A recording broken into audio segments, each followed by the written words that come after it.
नमस्कार दोस्तों। तो आज अपन पॉलिटी के मिक्स क्वेश्चन करेंगे जो कि पीवाईक्यू क्वेश्चन है। तो जुड़े रहिए हमारे साथ और देखते रहिए कैसा लगा सेशन। अगर अच्छा लगे तो लाइक और शेयर जरूर करना, ठीक है। आरआरबी, एनटीपीसी और ग्रुप डी के पीवाईक्यू है। पहला क्वेश्चन देखते हैं, भारतीय संविधान में मौलिक कर्तव्यों को किस संशोधन द्वारा जोड़ा गया है। तो बात करते हैं मौलिक कर्तव्य। मौलिक कर्तव्यों को किस संशोधन द्वारा जोड़ा गया है, तो जानते हैं मौलिक कर्तव्य की हिस्ट्री। मौलिक कर्तव्य को जो कि कहां से लिए आपको ये जानकारी भी होनी चाहिए।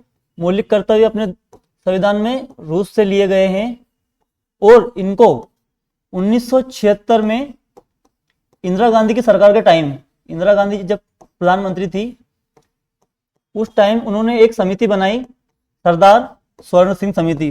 तो बहुत बार ये क्वेश्चन भी पूछा जाता है कि सरदार की किसकी सिफारिश पर मौलिक कर्तव्य को जोड़ा गया, तो सरदार स्वर्ण सिंह, ये भी याद रखना।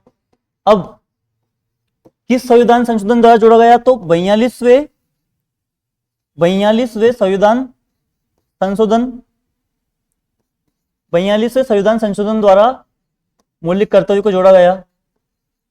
और इनको भाग 4 के, क्योंकि भाग 4 में तो पहले वैसे ही नीति निर्देशक तत्व है, तो भाग 4 में का जोड़कर इनको 51A अनुच्छेद के माध्यम से संविधान में ऐड किया गया है, ठीक है।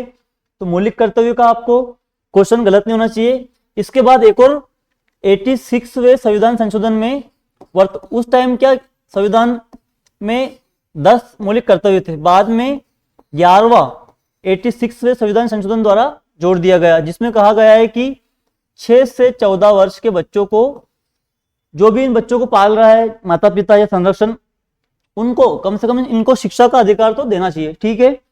अब बात करते हैं 42वें संविधान संशोधन में और क्या हुआ।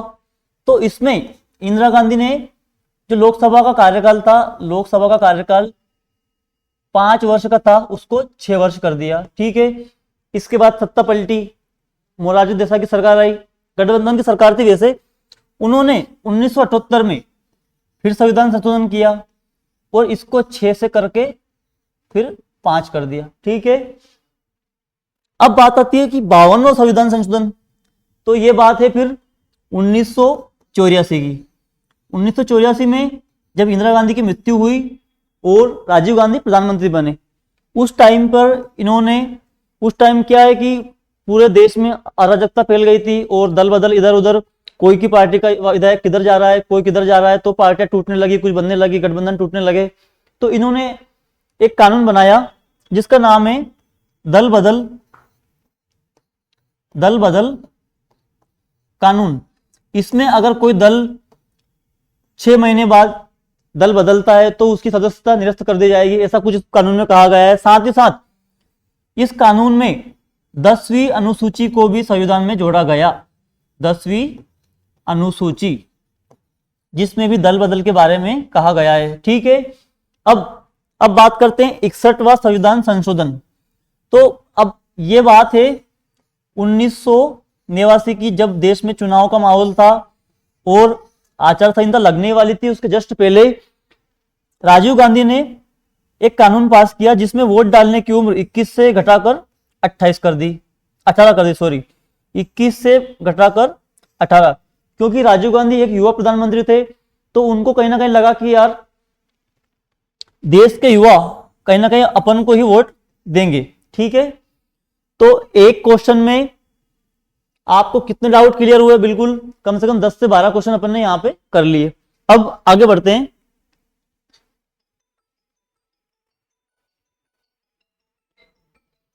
भारतीय संविधान के किस अनुच्छेद में आपातकाल की उद्घोषणा का प्रावधान है।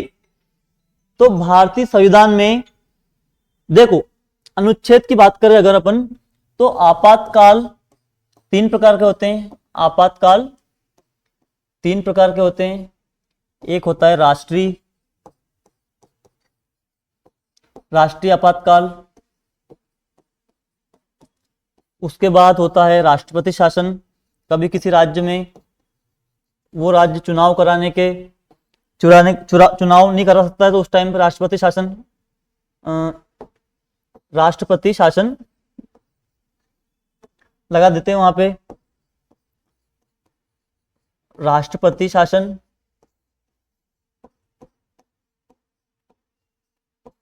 इसके बाद बात करें अपन वित्तीय आपातकाल, जब देश में पैसों की कमी हो, तो वैसे नाम से ही स्पष्ट है वित्तीय आपातकाल। ठीक है, अब राष्ट्रीय आपातकाल की बात करी गई है अनुच्छेद 352 में, राष्ट्रपति शासन अनुच्छेद 356 में, और वित्तीय आपातकाल अनुच्छेद 360 में जिसका जिक्र किया गया है। तो अपना आंसर है अनुच्छेद 352।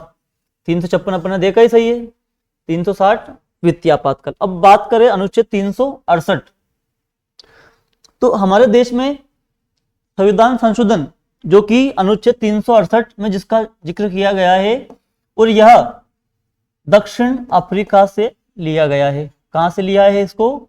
दक्षिण अफ्रीका से, संविधान संशोधन दक्षिण अफ्रीका। ठीक है, तो आपातकाल से सभी डाउट आपको क्लियर होंगे।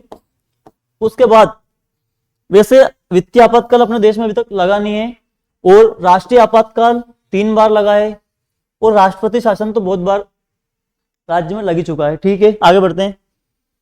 भारत के किस संविधान में समानता का अधिकार किस अनुच्छेद में वर्णित है? अगर अपन बात करें समानता, तो समता का अधिकार जिसका वर्णन अनुच्छेद 14 से 18 में किया गया है। ठीक है, अब 14 चारों आर्टिकल को आप जान में लो, 14, 15, 16, 17 और 18। 14 में बताया गया है विधि के समक्ष समता, विधि के समक्ष समता, और 15 में बताया गया है लिंग, जाति, जन्म स्थान, भाषा, क्षेत्र आदि पर किसी के साथ भी विभेद नहीं किया जाएगा। ठीक है, तो कुछ बातें मैं लिख दूं यहां पे, लिंग, जन्म स्थान, भाषा आदि वगैरह वगैरह के आधार पर किसी के भी साथ विभेद नहीं किया जाएगा। अब बात करते हैं आर्टिकल 16, तो लोक नियोजन में अवसर की समानता। लोक नियोजन, जैसे कोई सी गवर्नमेंट नौकरी है, तो ऐसा नहीं भाई एक आदमी को सपोर्ट करना, सबको जिसमें जितनी काबिलियत है उस हिसाब से लोक नियोजन, लोक कल्याणकारी जो भी कार्य हैं सभी को बराबर हिस्सेदारी। तो समानता का अपना जो आंसर है उसका सही उत्तर रहेगा ऑप्शन सी, अनुच्छेद 16 लोक नियोजन में अवसर की समानता। अब बात करते हैं 17 में, तो 17 में अस्पृश्यता का अंत किया गया है, और 18 में उपाधियों का अंत किया गया है, उपाधियों का अंत। ठीक है, अब आगे बढ़ते हैं। भारत में वित्त आयोग का गठन कितने वर्षों के अंतराल में होता है? वित्त आयोग को देखते हैं अब, तो जिस भी क्वेश्चन को अपन देखेंगे उसका पूरा डिटेल में देखेंगे, क्या है, कैसे है, क्यों है। तो वित्त आयोग अनुच्छेद 280 में वर्णित है, जिसमें एक अध्यक्ष होता है और 4 सदस्य होते हैं, एक अध्यक्ष 4 सदस्य, और इनका वित्त आयोग का गठन कौन करता है? तो राष्ट्रपति करता है। ठीक है, और इनका कार्यकाल होता है 5 वर्ष का। तो अपना सही उत्तर क्या है? ऑप्शन बी, 5 वर्ष। ठीक है, आगे बढ़ते हैं। भारतीय संसद के दोनों सदनों की संयुक्त बैठक की अध्यक्षता कौन कर सकता है? अब बात निकली है संयुक्त बैठक, तो संयुक्त बैठक कब बुलाते हैं? जब दोनों सदनों में गतिरोध उत्पन्न हो।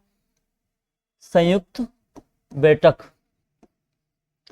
इसमें राज्यसभा, लोकसभा प्लस राज्यसभा दोनों को एक साथ बिठाते हैं, और उसकी अध्यक्षता लोकसभा स्पीकर करता है। संयुक्त बैठक का वर्णन अनुच्छेद 108 में किया गया है। ठीक है, इसमें दोनों पार्टियां दोनों सदन साथ में बैठेंगे और बहुमत के साथ जो भी निर्णय, जो भी गतिरोध उत्पन्न हो रहा है उसको दूर करेंगे। ठीक है, अब आगे बढ़ते हैं।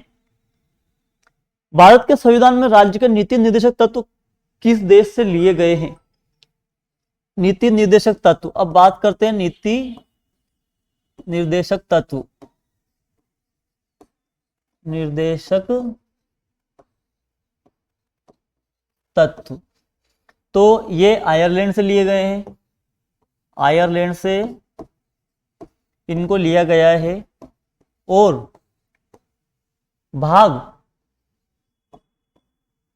भाग 4 में इनको रखा गया है, जिसमें अनुच्छेद 36 से 51 में इनका वर्णन किया गया है। ठीक है, अब कुछ इंपोर्टेंट में आपको बताता हूं। जैसे 36 में परिभाषा ही है, 37 में बताया गया है कि न्यायालय द्वारा प्रवर्तनीय नहीं है, मतलब मूल्य अधिकार के समान इनको न्यायालय में। उसके बाद अगर अपन बात करें 40 की, तो 40 में पंचायतों का गठन किया गया है, पंचायतों का गठन। 44 की बात करें तो समान नागरिक सिविल संहिता, जो कि गोवा में लागू हो चुकी है, समान नागरिक सिविल संहिता, सबके लिए समान कानून। इसके बाद अगर मैं बात करूं 45, अनुच्छेद 45 में क्या है, तो 0 से 6 वर्ष के बच्चों के लिए निःशुल्क 0 से 6 वर्ष के बच्चों के लिए पालन पोषण, उनकी देखभाल करना। उसके बाद अगर बात करूं 50 की, तो न्यायालय को कार्यपालिका और न्यायपालिका पृथक्करण, दोनों का पृथक्करण। ठीक है, बात करूं मैं अगर 51 की, तो 51 में कहा गया है कि अंतर्राष्ट्रीय शांति और सुरक्षा, अंतर्राष्ट्रीय शांति और सुरक्षा। ठीक है, उसके बाद अपन बात करते हैं नेक्स्ट क्वेश्चन की।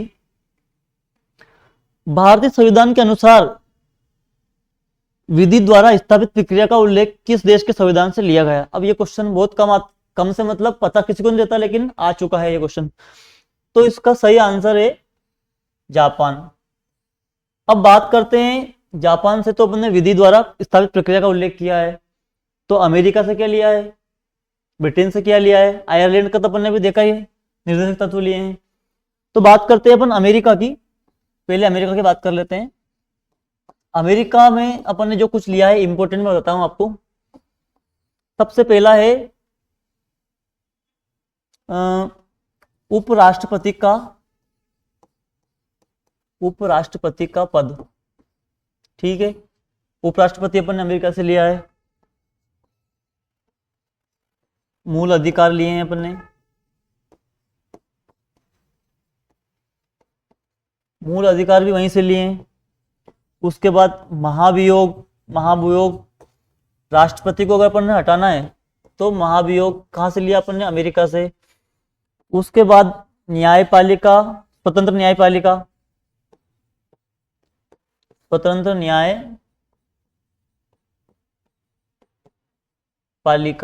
ठीक है, तो ये चीजें अपन ने ली अमेरिका से। अगर अपन बात करें ब्रिटेन के बारे में, तो ब्रिटेन से अपन ने लिया है एकल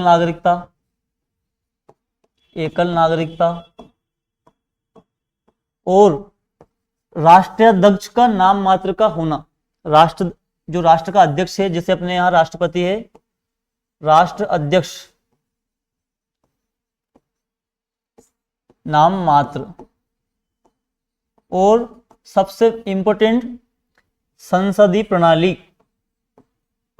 जो अपने संसद है, लोकसभा राज्यसभा, ये प्रणाली अपन ने ब्रिटेन से ली है। ठीक है, अब आगे बढ़ते हैं। भारत के संविधान में संशोधन का प्रावधान, जो कि अपन ने अभी देख लिया है, 368 में इसका उल्लेख है और दक्षिण अफ्रीका से लिया गया है। ये क्वेश्चन भी अपन ने देखे हैं। ये है राष्ट्रपति शासन 356, वित्तीय आपातकाल 360 और अनुच्छेद 370 के बारे में कुछ अपन जान लेते हैं। ये पहले 5 अगस्त 2019 को इसको अपने मोटा भाई ने राज्यसभा में एक बिल प्रस्तुत करके इसको हटा दिया है। इसके माध्यम से जम्मू कश्मीर को एक विशेष राज्य का दर्जा मिला हुआ था। वहां पर कोई जमीन नहीं खरीद सकता था, उनको कुछ विशेष अधिकार थे, उनका झंडा अलग था। लेकिन वर्तमान में अब लोग वहां पर जमीन भी खरीद सकते हैं। इसका कुछ एक पार्ट जो है अभी भी वर्तमान में है, बाकी लगभग 90% हटा दिया है। ठीक है, आगे बढ़ते हैं। भारत के संविधान का कौन सा अनुच्छेद संवैधानिक उपचारों का अधिकार प्रदान करता है? तो अब ये फिर मौलिक अधिकार की बात आ गई है। मौलिक अधिकार में अनुच्छेद 32 जो कि संवैधानिक उपचारों का अधिकार है, तो इसका राइट आंसर रहेगा डी, संवैधानिक उपचारों का अधिकार, जिसको अंबेडकर जी ने क्या बोला है? संविधान की आत्मा। अंबेडकर के शब्द हैं, अंबेडकर ने संविधान की आत्मा किसे बोला है? अनुच्छेद 32 को संवैधानिक उपचारों का अधिकार, संविधान आत्मा किसने बोला है? अंबेडकर जी ने बोला है।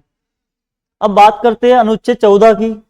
तो 14 में विधि के समक्ष समता, विधि के समक्ष समता के बारे में, समक्ष समता, एक मिनट, विधि के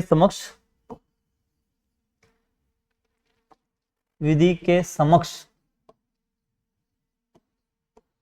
समता के बारे में बताया गया है। तो कैसी लगी हमारी क्लास? आपको पसंद आई कि नहीं आई? क्वेश्चन समझ आए कि नहीं आए? इसमें क्या सुधार करना चाहिए, क्या नहीं करना चाहिए, आगे कंटिन्यू करना चाहिए कि नहीं, या फिर बंद कर दे इसको यहीं? तो कमेंट में आपकी राय बताना। बहुत बहुत धन्यवाद। जय हिंद, जय भारत।